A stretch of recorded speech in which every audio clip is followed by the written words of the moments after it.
Lord ప్రభు అయిన యేసు నామములో అందరికీ వందనములు. ఇది దేవుని వాక్యంలో నుంచి రోమీయులకు రాసిన పత్రిక 4వ అధ్యాయము 3, 4 వచనాలు, 5వ వచనం కూడా చదువుదాం.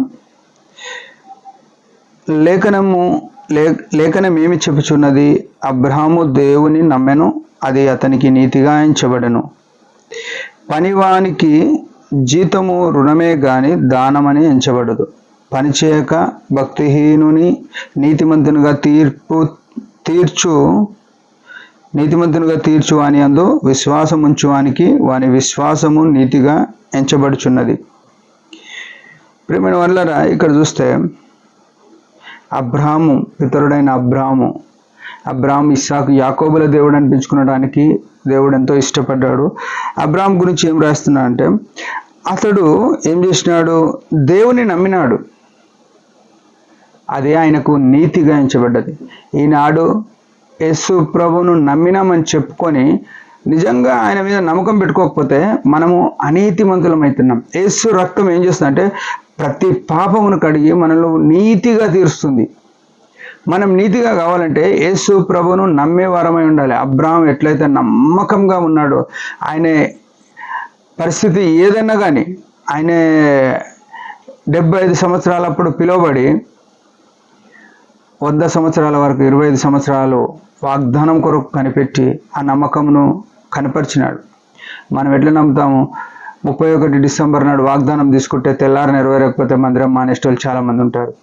లేకపోతే మనం కోరుకున్నట్టు జరగకపోతే మందిరం మానేసేవాళ్ళు, నేను దేవుడు ఇట్లా చేస్తాడు అనుకున్నా, ఇట్లా చేయలేదు అని దేవుణ్ణి తక్కువగా అంచనా వేసుకొని, లేకపోతే తప్పుగా అంచనా వేసుకొని మందిరం మానేసేవాళ్ళు ఉన్నారు.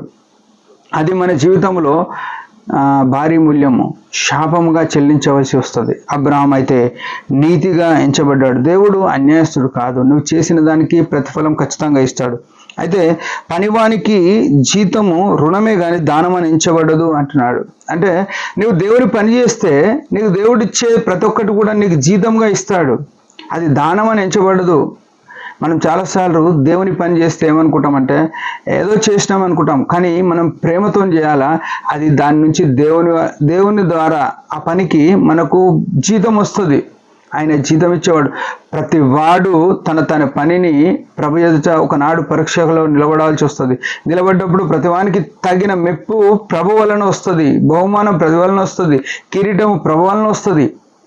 మనం ఏమనుకుంటామంటే మన మందిరంలో ఉన్న వాళ్ళు ఏమన్నా నన్ను మెచ్చుకోవాలి, నేను పని చేస్తే నన్ను బాగా చేసినావు అనాలి, లేకపోతే మా సేవకుడు అనాలి, మా ఎల్డర్స్ అనాలి, నేను పని చేస్తే అసలు నన్ను మెచ్చుకుంటే బాగుండు అనే కోరిక మనసులో ఉంటుంది. అది పాపంగా ఎంచబడుతుంది. మనకు మెప్పు ప్రభు వల్ల కలవాలి.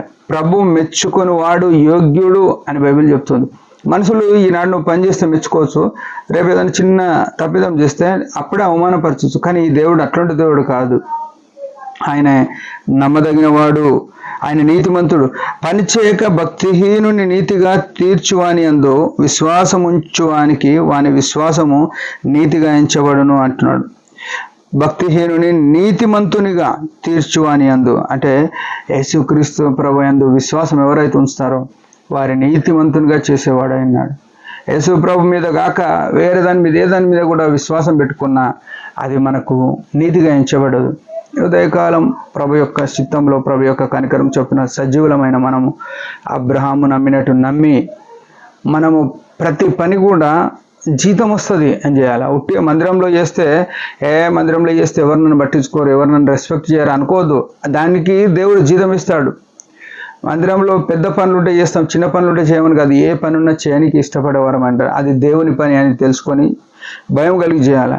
తద్వారా భక్తిహీనులను కూడా నీతిమంతులు చేసినాడు. మనం ఒకప్పుడు భక్తిహీనులమే, యేసు రక్తం మనల్ని నీతిగా తీర్చింది. ఆ గొప్ప కనికరాన్ని బట్టి ఆయన మేము కొరకు జీవిద్దాం. దేవుడి మాట దీవించిన చిన్న ప్రార్థన. పరమ తండ్రి, యేసు ప్రభు నామములో వందనాలు. నిజమే, అబ్రహాం వల్ల నమ్మకముగా జీవించట కృపనియండి. నీ అడుగుజాడల్లో నీ మహిమ కొరకు పనిచేయనట్లు సహాయపడండి. నీవు భక్తిహీనులను నీతిగా మార్చిన దేవుడు అని మేము విశ్వసించి ఈనాడు నీ పాదాల చెంత కూడి ఉన్నాం. మమ్మల్ని దీవించండి, నీ మహిమ కొరకు జీవింపజేయండి. యేసు ప్రభు పరిశుద్ధ నామములో ప్రార్థించి అడిగి వేడుకుంటున్నాం తండ్రి, ఆమెన్. మీరందరూ ఈ పరిచయం గురించి బాగా ప్రార్థించండి. Praise the lord.